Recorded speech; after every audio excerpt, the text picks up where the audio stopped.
What's up, guys? Welcome to a new episode of the Guru Podcast. I'm back. I'm ready. Let's roll.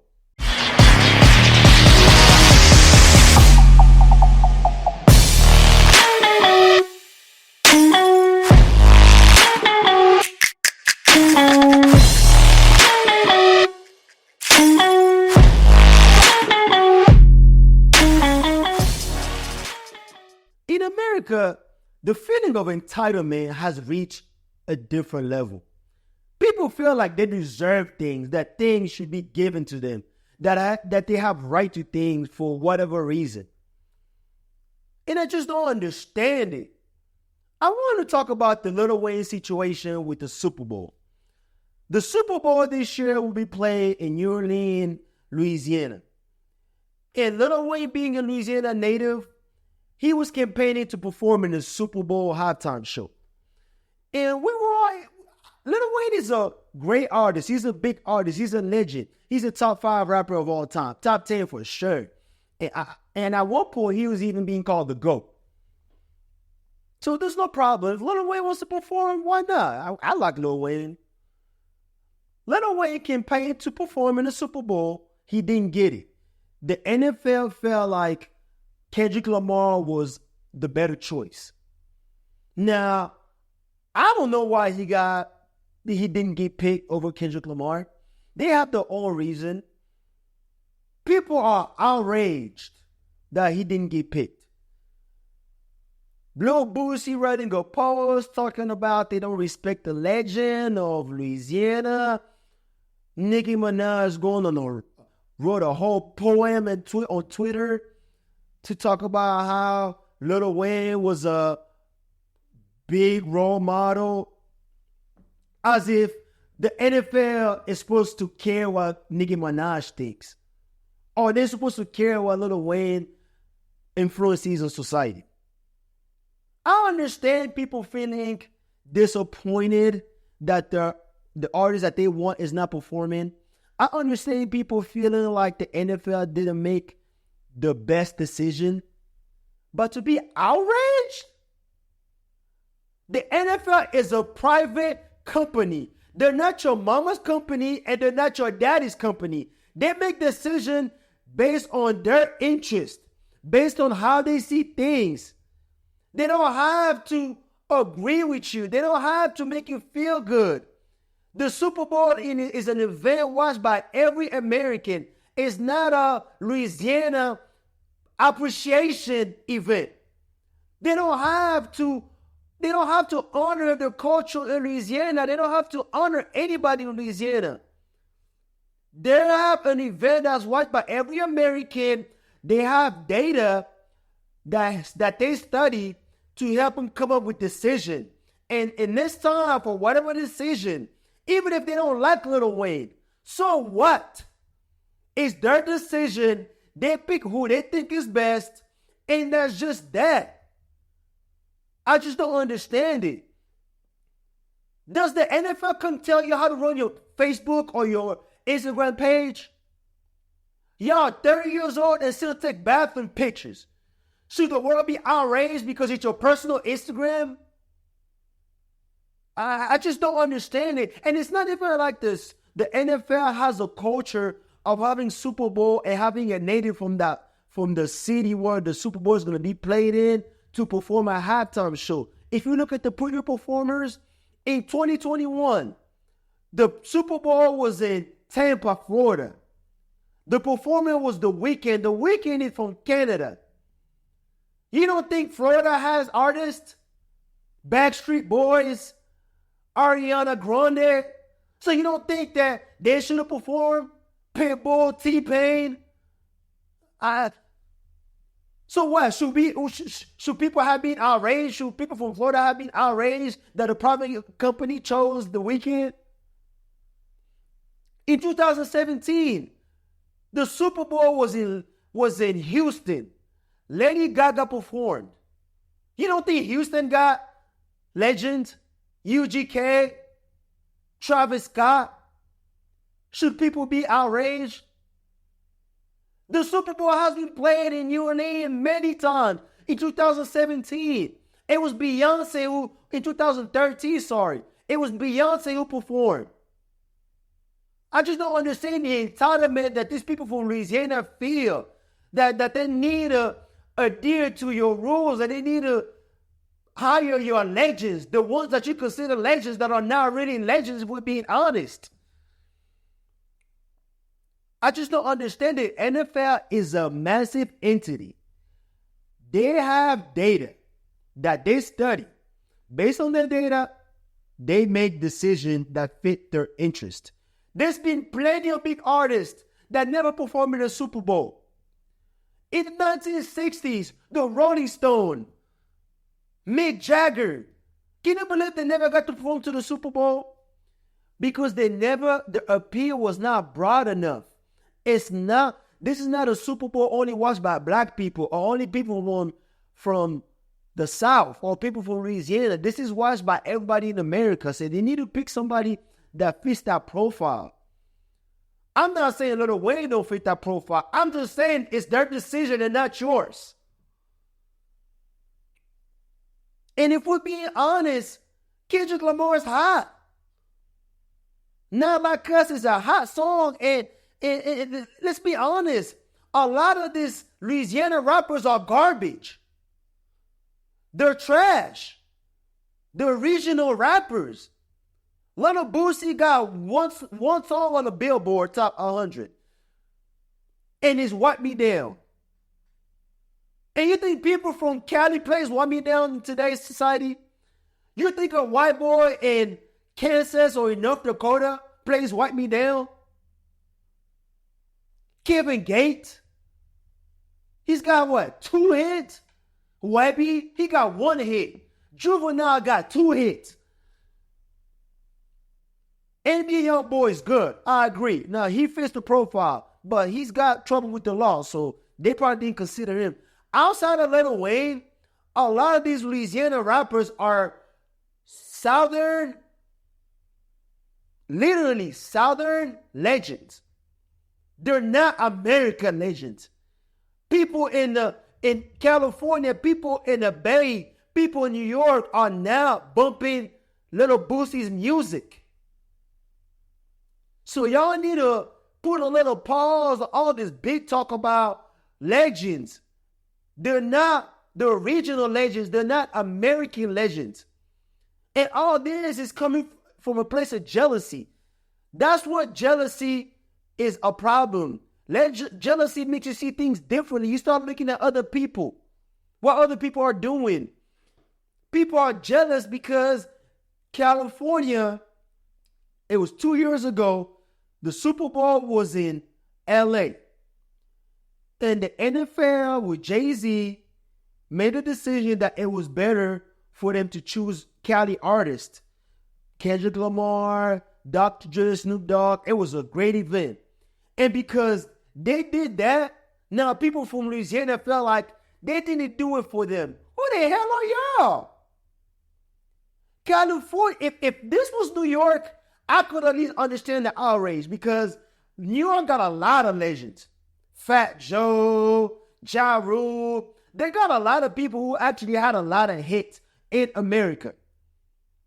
If this was Atlanta, I would understand. Atlanta got a lot of artists that were big. But Louisiana, outside of Lil Wayne and NBA Youngboy, y'all got these boo-boo ass rappers who got 1 hit or 2 hits and they only play in the South. I don't understand it. Y'all need to put a little pause on all the entitlement talk. They don't have to do anything to appease y'all.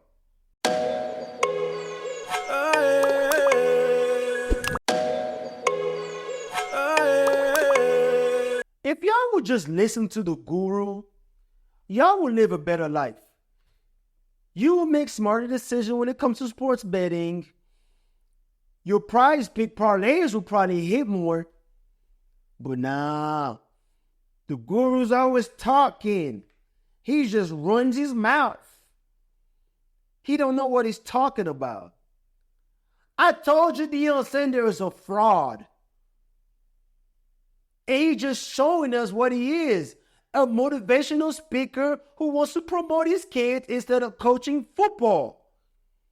They almost lost to North Dakota, a FCS team that got 22 less scholarship to give out than Colorado.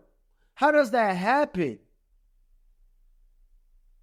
And you know what was the worst part of all that?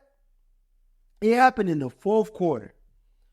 North Dakota's down a touchdown, I believe. It's about 40 seconds left. North Dakota has no timeout. All Colorado can do is just run the clock, run the ball. Even if you don't get the first down, you bleed the clock, you give them the ball back with 10, 15 seconds left, and you win the game. Deion and the offensive coordinator designed a play for Shador to throw the ball. We're not even talking about a high percentage play, a slant, RPO, or throw to the flat. They threw the ball deep. And it was an incompletion, so the clock stopped. And when they gave North Dakota the ball back, North Dakota had a lot more time than they should have had. Basically, Deion Sanders was trying to help his son stat pad. That just shows you what that team is. They're all about clicks instead of trying to win football games. You know what Deion Sanders remind me of? Deion Sanders remind me of those girls that you talk to and you ask them what they do for a living and they tell you they're entrepreneurs, but really they work at Walmart. And they never run a business in their life. The only business they've ever made is the one they lied about on the PPP loan.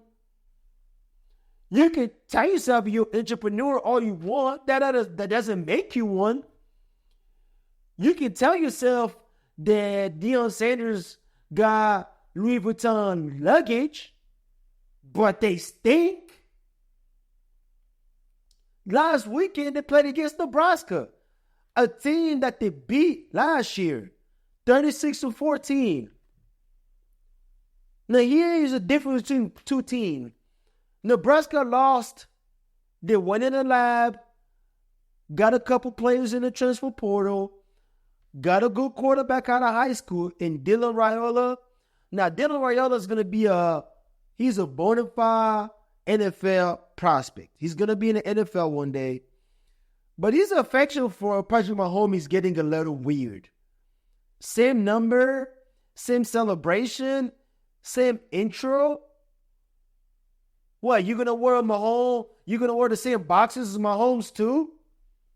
That's a little fruity, but that's a story for another day. Nebraska went in the lab and got better. Meanwhile, Colorado on the other side, they were attending Lil Wayne's concert instead of focusing and practicing with more discipline and more focus. They were forcing kids to go watch the Lil Wayne concert because Shador was playing. You got these kids recruiting players on Twitter. What is this, high school football? You got his kids running the locker room. Shiloh being Muhammad Ali in the locker room, punching people. Now, I understand Shador being the leader in the locker room. He's actually really good. But Shiloh, he's been in college for 6 years and still stinks. At this point, he needs to play less football and focus on his LinkedIn profile because you ain't going to the league. And even if you do go to the league, you ain't playing. It's just pathetic. And you got a team with all that distraction, they don't even like each other.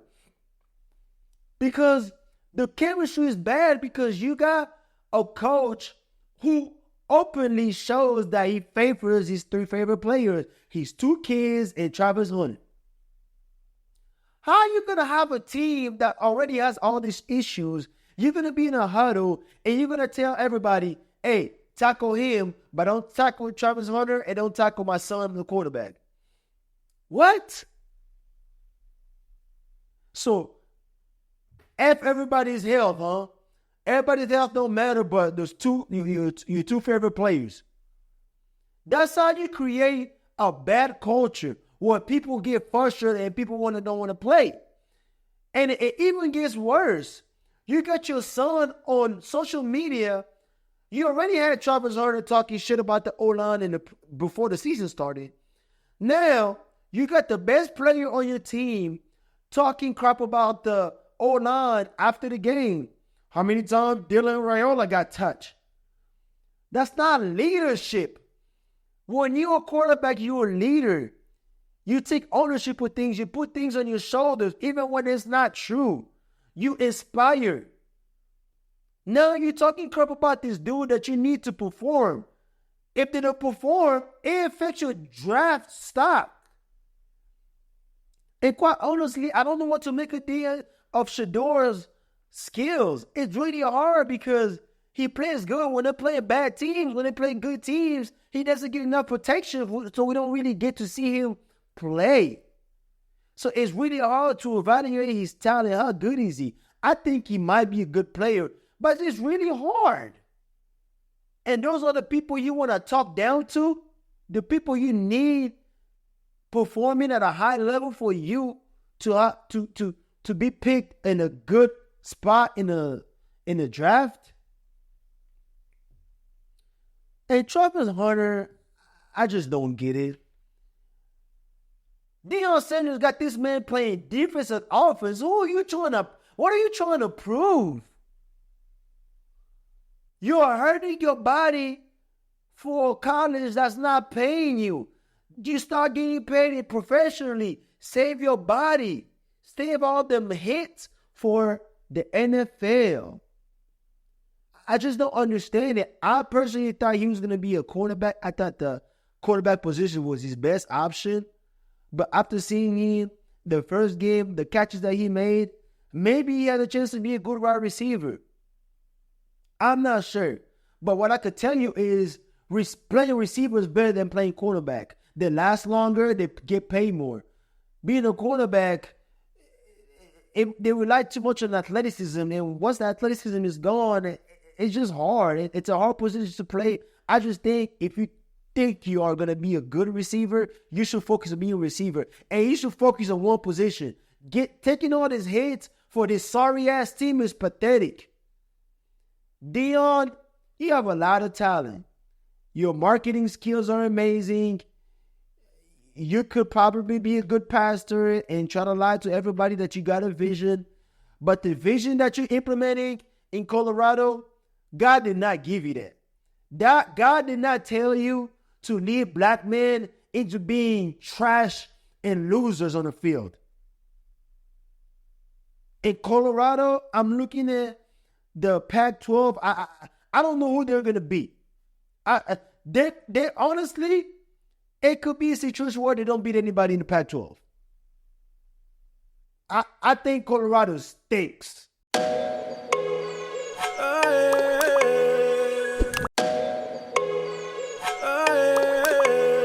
So in America, when it comes to issues, there's always two poles.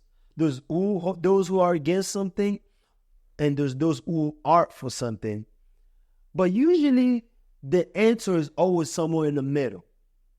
Just like the Republicans and Democrats. The Democrats don't want to tighten the screws on food stamps. People can have access to food stamps, walk around the store, sell it so they can get money to buy drugs. And Democrats are incapable of creating a law that forces people to get drug tested before getting food stamps. At least that will make sure that people don't abuse it. The Republicans want to tell us that if they give rich people tax breaks, that they can create more jobs. It's all bullshit. Rich people will make you work harder before they create more jobs, because that's why they maximize their profit. So usually the answer is in the middle. And I wanted to pivot to the Tyreek Hill situation that happened this past weekend with the cop. Tyreek Hill was brutally arrested, put on the ground like a dog. It was pathetic. The cop needs to be fired. They should sue him, as a matter of fact. regardless of how Tyreek Hill reacted, you have been trained to remain calm under this type of situation. You gotta know how to diffuse situation like this. That's what you get paid to do. Tyreek Hill is not paid to stay calm. You are. He didn't have to be taken out of his car and put on the ground like that. It was unnecessary. And it's not even like you were alone and felt like you were threatened. There were two of you guys. It was absolutely unnecessary, and that cop needs to be fired. No question asked. I'm going to let you guys in on a little secret. It's a secret, but it's not really a secret. Police people aren't the smartest people in the world. I mean, to become a police officer, you got to be 21 years old, a U.S. citizen, have a high school degree, and have a clean criminal record. It's not really hard. So that friend that got held back, that you had that got held back in kindergarten because they couldn't color, he might become a cop one day. So it's not like they're picking from the cream of the crop. A lot of them, not all of them, but a lot of them are uneducated and not smart. I'm going to let you guys in on another secret. When human beings have power, they abuse it. We've seen that throughout history. We see that in some of y'all household. A lot of y'all beat your wives. That's abuse of power. So it's not like the cops are the only people exposed to that. It's just human nature. When you have power, a lot of time you tend to abuse it. We saw that there's a reason why we don't have kingdoms anymore. Why we have a Senate, why we have a Congress, why we have president and vice president and people who can veto other people's decisions, and why we have the judicial system. It's not one person determining you're guilty, you're not guilty. That's why we created this whole system, because we've seen a lot of abuse throughout history where one person has a lot of power and he makes decisions that only benefits him. The Catholic Church. We can go, a lot of kings did a lot of crazy stuff. We can go throughout the whole history of human nature.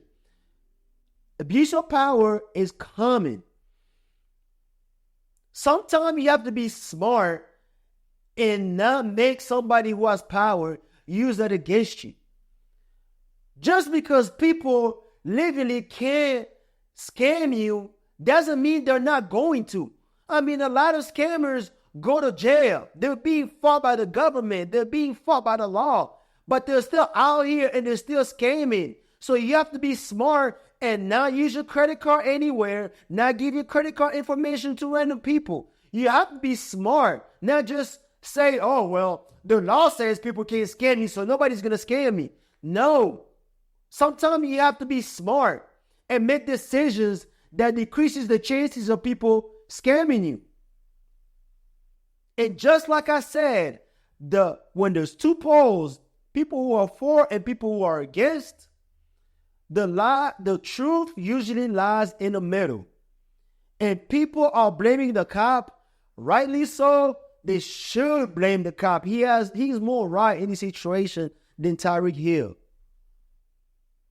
But Tyreek Hill, I know your team didn't tell you this. I know your best friend didn't tell you this. I for sure know your team didn't tell you this. But you're a big fucking idiot. Somebody gotta tell you the truth. You make, what, $12 million a year?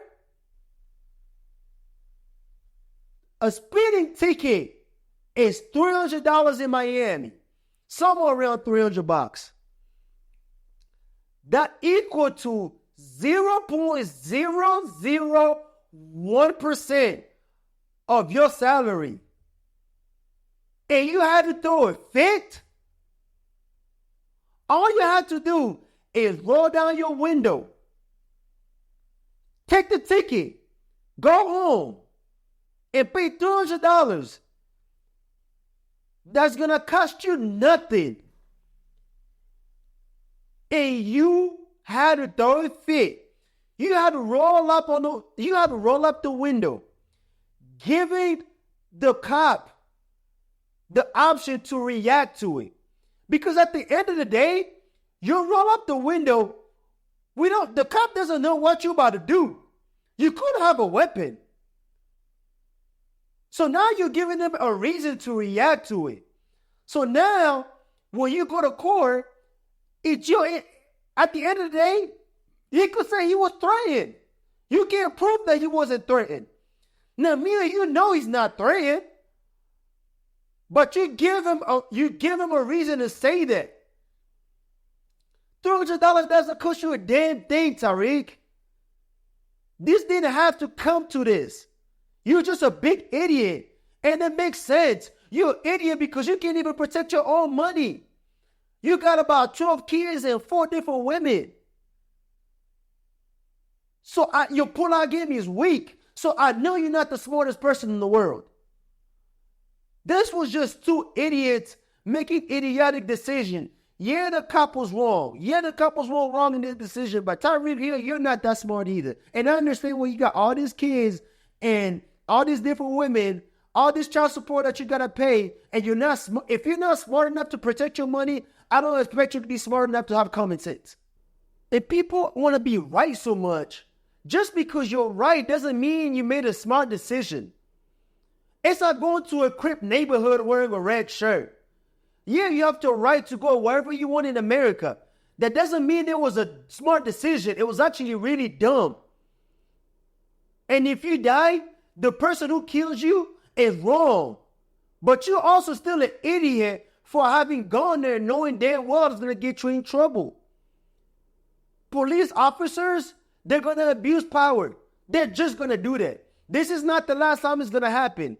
This is not the first time it happened in history, and it won't be the last. It doesn't just happen in the U.S. It happens everywhere in the world. Police officers abuse power, and there's nothing you can do about it. There's just really nothing. Because if you restrain them too much with laws and rules, then they can't do their job effectively. So once in a while, you're going to have somebody abuse the power. So don't give them reason to do that. I just don't understand it. And people act like giving the police officer attitude when you get pulled over is going to change the situation. It's just not going to. It's a waste of time. Whether you want to cry, pal, or whatever you want to do, if he wants to give you a ticket, he's going to give you a ticket. Tyreek Hill could have took that ticket and got on with his day. It was an unnecessary reaction from both parties, but you guys only want to talk about one party, but not the other. Yes, one party is more wrong than the other. I agree. But let's call out Tyreek Hill for that unnecessary behavior as well.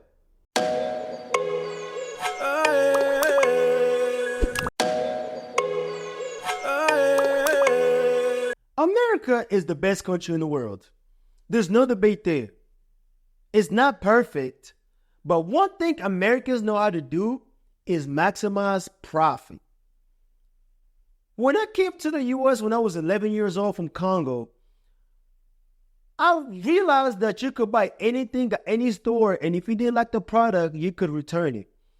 At first, I thought it was a really strange idea. Why would companies let you return things?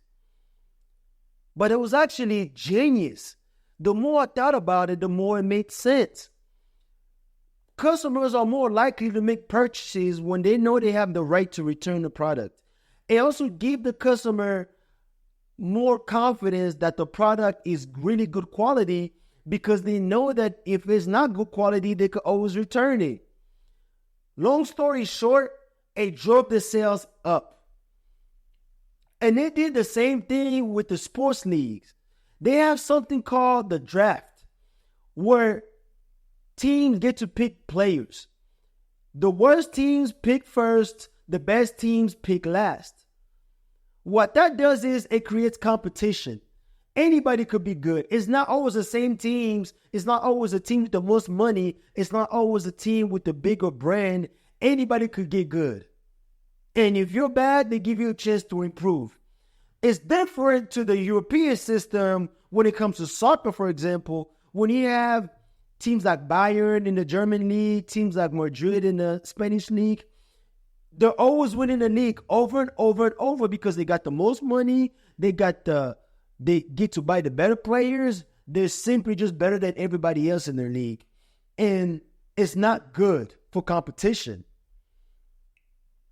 And because you have the draft, teams have gotten smarter and they have understood they found ways to manipulate that system. They just tank. That's what they do. They tank and get better draft picks. A lot of teams have understood it. And tanking is a term that wasn't really applicable before in football. It only became relevant since 2010 and up.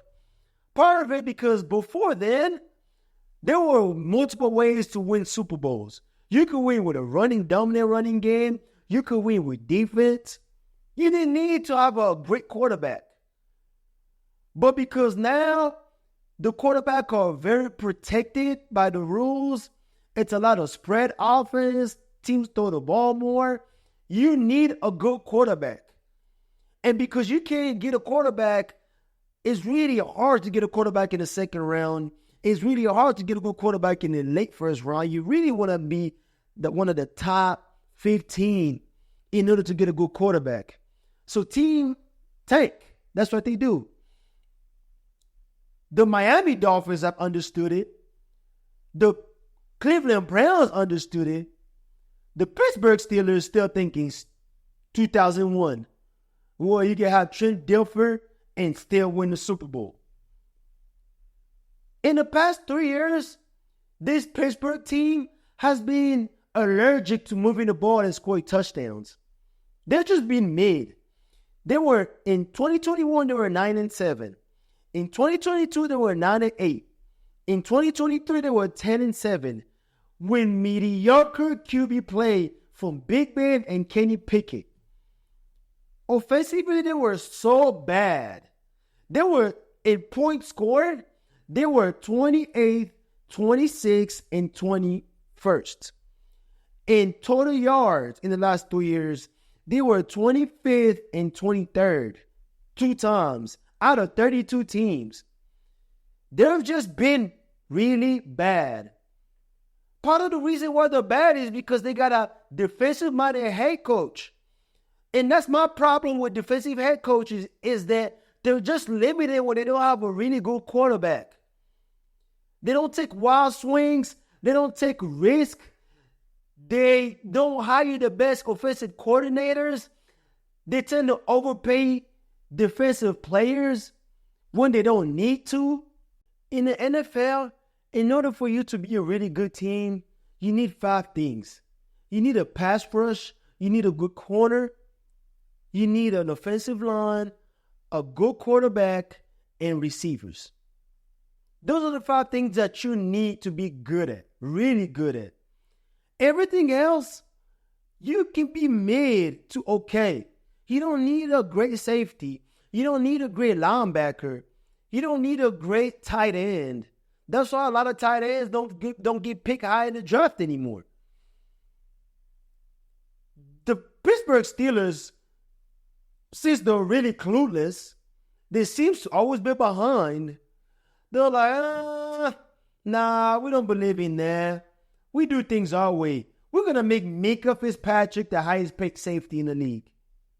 Huh? I will give you 7 teams who have the highest paid safeties.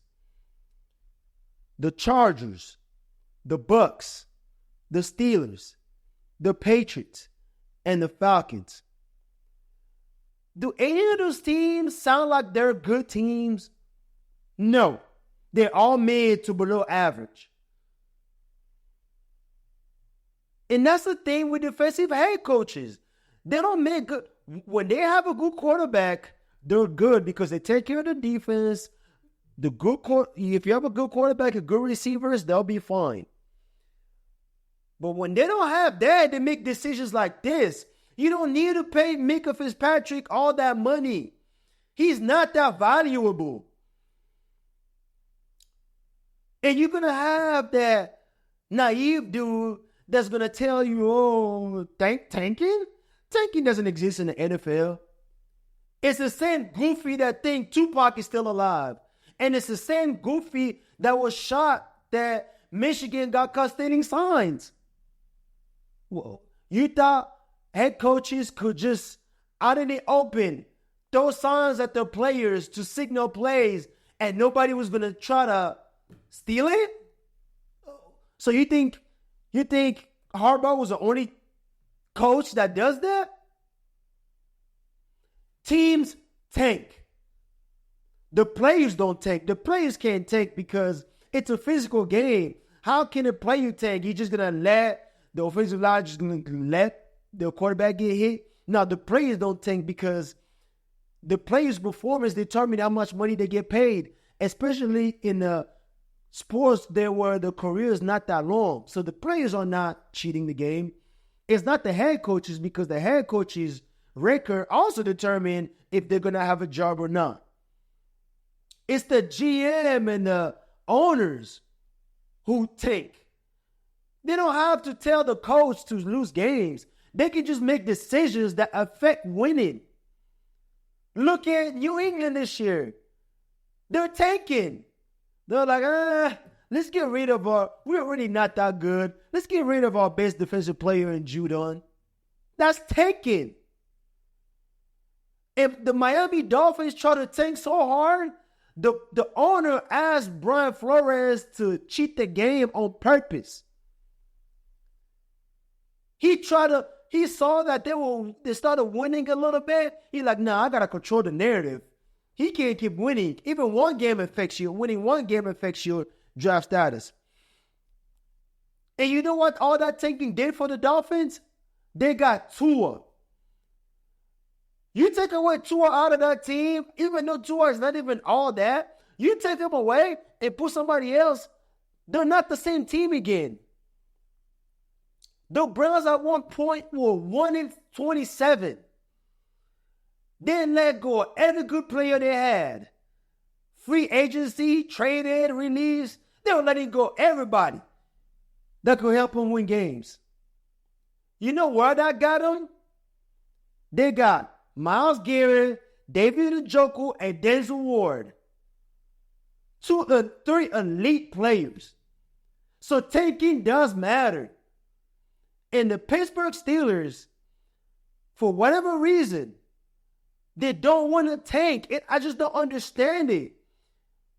To make things worse, as if paying all these players, all the defensive players, all this money because they have the highest payroll in defense in the league, they're like, Russell Wilson is not done. We'll try to revive his career. What? I don't understand the Pittsburgh Steelers. You need to lose games on purpose. Lose. Let Justin Fields finish the season. Let him run around, throw picks. Win 2-3 games. Go next year, get a high pick.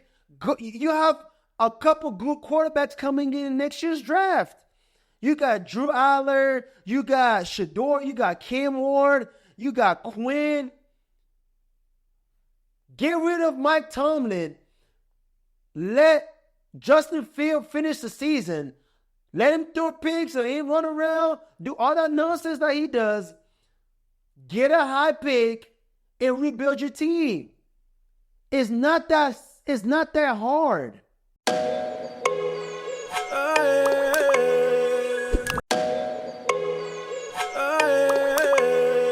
I want to talk about the leaked sex tape from Shannon Sharpe this morning. You couldn't really see him in the video. You couldn't see the girl either. But you could kind of hear his voice. You could hear the girl moaning in the background. And it was being streamed in Shannon Sharpe's account. And I was offended that he tried to treat me like I was 10 years old by telling me that his phone was hacked. Really? Somebody remotely accessed your Instagram or your camera and recorded you having sex? An iPhone is really hard to hack to begin with. He eventually came out and admitted that it was not true, which any smart person could have seen that. The reality is Shannon Sharpe knew what he was doing. He did this on purpose. He got tired of you guys calling him gay because of that one video we all watched of him coming out the car walking like a pregnant soccer mom with them tight-ass pants. In reality, Shannon Sharpe is gay. No straight man goes to this extent to try to prove his sexuality. And he did one of this in a video. See, the way we behave in public is a reflection of how we behave at home. If you cuss a lot at home, when you go out in public, even when you try to hide it, they always slip out. And Shannon Sharpe doing one of these, it wasn't a random act. It's something that he does a lot, and no straight man does that. Shannon Sharpe is gay. And I have nothing against gay people. It's 2023. If that's how you move, that's your problem. I got nothing to do with that. My problem is we got a lot of men in closet. We got a lot of men with girlfriends and wives, with kids, giving their wives and girlfriends false hope, when in reality, they're birds. And quite honestly, ladies, it's not that hard to figure out whether your man is gay anymore. There's a lot of indicators, I'll tell you the truth. If you play Sexy Red and he's vibing to it, he's gay. If you go out on a date and he orders a martini, he's gay. If he watches P-Valley with you, he's a bird. If his favorite drink is a lemon drop, he's gay. If his favorite artist is Saucy Santana, he's a bird. Ladies, pay attention. This has been The Guru. Unapologetic and unfiltered opinions on the hottest sports stories. Breaking everything down from basketball and football to soccer and the UFC. And might we add, your host is always right. Just ask him. We hope you enjoyed the show. If you did, make sure to like, rate, and review. We'll be back soon. But in the meantime, hook up with us on TikTok and Instagram. He's gonna stop talking for now. See you next time on The Guru.